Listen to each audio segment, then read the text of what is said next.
start with Gary Keller. Gary Keller calls 2022 Uncharted Territory in his family reunion speech when referring to the real estate market. Let me frame this one up here, Nicole. Yeah, please do. I will tell you, for 44 years, every year always seemed, except for the Great Recession, always seemed like a great number two. It always seemed bigger than it should be, is what Keller said, referring to previous record for home sales and annual home price appreciation. But the last 2 years have been the most remarkable appreciation period ever since the National Association of Realtors started tracking it. He's never seen anything like this before.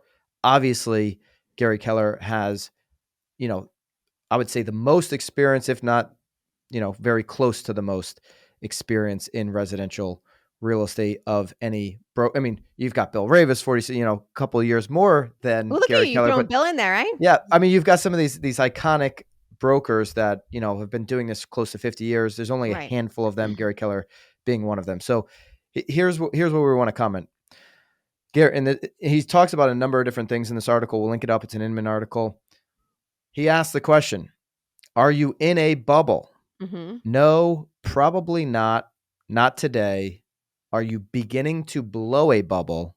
Yeah, probably. Mm-hmm. Nicole, are we in a bubble or are we starting to blow a bubble? Look at it. I mean, I love gum. You know how much I love gum. Yeah, not that kind of bubble.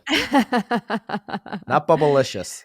Yeah, I mean, I feel like we've been talking about this for weeks. I mean, I don't think that we're in a bubble. And again, I mean, we always go back to 2008, and obviously the reasons that happened are for no reasons that are happening now. I mean, that was all obviously mortgage related, but but I also do understand what he's saying. Like, the real estate market's always worked in cycles, for sure. I mean, obviously, as inventory starts to shift and he's claiming that buyers are going to start pulling out, I mean, there's obviously going to be a change. There needs to be a change. I mean, we all know that the market cannot continue at this pace. But would I call it a bubble? I don't know that I would call it a bubble. You would call it a bubble? He makes it clear that there is a downturn ahead. Obviously, 20+% appreciation year over year is not going to continue. He's always seen a downturn in his, 4 decades plus of running a brokerage or being in residential real estate. I don't know that he's run a brokerage that entire time, but you get the gist here that there's always a downturn following these high peak markets. But it doesn't necessarily, to your point, mean that we are in a bubble today. Gary Keller doesn't think we are, but he thinks we're probably blowing a bubble. And I would agree with him on that last part. I think this will pop because it is going to get a little bubblicious at some point.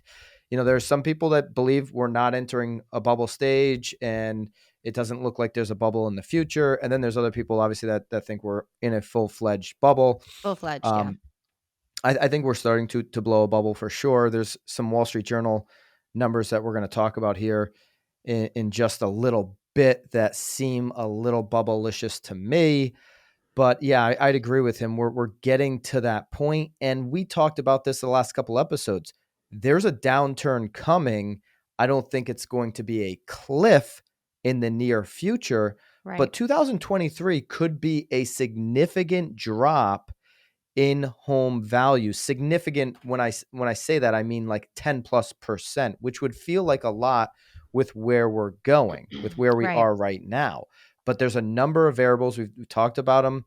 If investors start taking some of this money off the table, they've bought up so many properties. If they think that we're at the peak and they sell 20% of their portfolio next year, that would drop prices. We get to 5% interest rate at any point, like we did in 2018. The market will stop on a dime.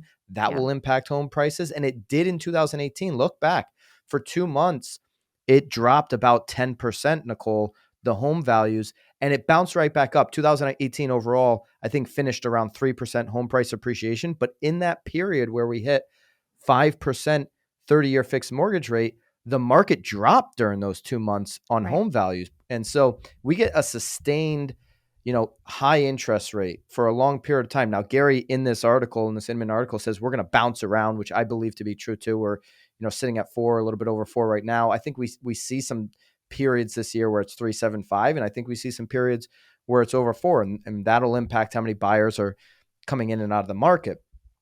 But yeah, I think there's a lot of things that are lining up to, agree with Gary that we are starting to blow a bubble right now. And when this whole thing does finally stop and we have a true downturn in residential real estate, there will be a lot of folks referring to what's happening in 2022 specifically as the start of a bubble. Mark it down in your journal. Mark it down as another one of my Put it down in the journal. speculations. There it is. Mark it down. Put it in the journal. Another Byron speculation, but you're saying we'll never have a bubble. We'll just have a downturn. I do. I think it's inevitable that we're going to have a downturn for sure. I think though where we're going to, as agents, where we're going to probably have the most difficult time, which we did, even again, I guess I can only really speak for us because the market never really went back to where it was, in the 04, 05, 06 until right now. For the last 10 years, 15 years, we've been telling, because sellers always thought that they had lost money. Like if I had sold in 2005, oh yeah, my house was worth $1 million. You're telling me, but like they never were selling it. They never were trying to sell it. They never put it on the market. It wasn't any money that they lost. So I think we'll certainly in the coming years continue to have those. You're putting your hand up. You want to? No, I'm just saying because I just, before I forget, to your point, a lot of people calculate their net worth in those particular years. If Right. they had an extra $200,000 in equity that they didn't have before, boom, Right. they're adding that to their net worth. Yeah. Even though it's not in the bank. People are doing that right now in 2022. Like, oh, my net worth went up, $500,000 because I own 2 properties and they're both up $250,000 Right. in the last couple of years. People are doing that. You're not selling it. Yeah, it's not liquid. No, and again, but in the same breath, though, I mean, what you might be losing there, obviously, if you're buying something else, you're sort of gaining it over on that side. So, I wouldn't call it a bubble.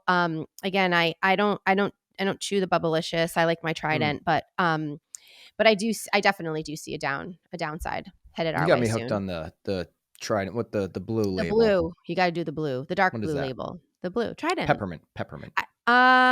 Is it yeah, peppermint? It's peppermint? I just grabbed the blue, and I usually grab like 4 at a time because you can't ever be without.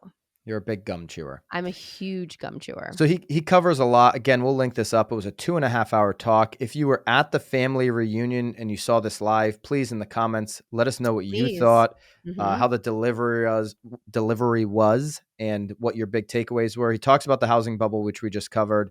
Talks about the inventory issues, which we'll get into a little bit here on the Wall Street Journal stuff. Mortgage rates and inflation aren't trending up. Are trending up, but don't freak out for now. Listen, I think inflation is something to freak out about if that keeps going up. He's obviously optimistic that at some point inflation is going to stall. That keeps going up. That's a huge, huge issue. Huge issue. What agents can do about weak housing starts, talks about that. I do like somewhere in here he talked about, listen, there's agents that had their best year ever last year, but there are also agents that have their best year ever down market. Yeah. I mean, I got in a down market. I was cleaning up in a down market. I like a down market. I got it in a down market, but it also made you like, I'm not like I hate the word scrappy, but you learned how to work. You learn how to work now just differently, I guess it's totally different. I don't know. I always do better in a down market. In a down market, you're having the same conversation over and over again, which is you're answering, why is my house not getting enough showings? Why don't I have enough interest? Where are the offers? Where in an up market, you're answering the same question over and over again. Like, when are we going to win an offer? When is more inventory coming on the market? Or why did I only get 4 offers and not 10? Like, it seems like you're in this loop of the same questions over and over. And right now, agents that have never experienced a down market, they think that they want those questions from sellers like, How can you get me more offers? Where are all the showings? They think that they want those questions right now, but when you're in that moment, you're not going to like that either. So the work is hard no matter what. It's back to the basics, which we've been talking about a lot for Yeah. agents in 2022 that are going to win. But yes, you're going to have to keep answering the same question over and over, whether you're in a down market or an up market. It's two totally different questions, but the same problem. It's your job to solve them. Right. Look at you. Hey guys, if you enjoyed this short clip from the real world, click here for another one. Or if you like the full episode, click here.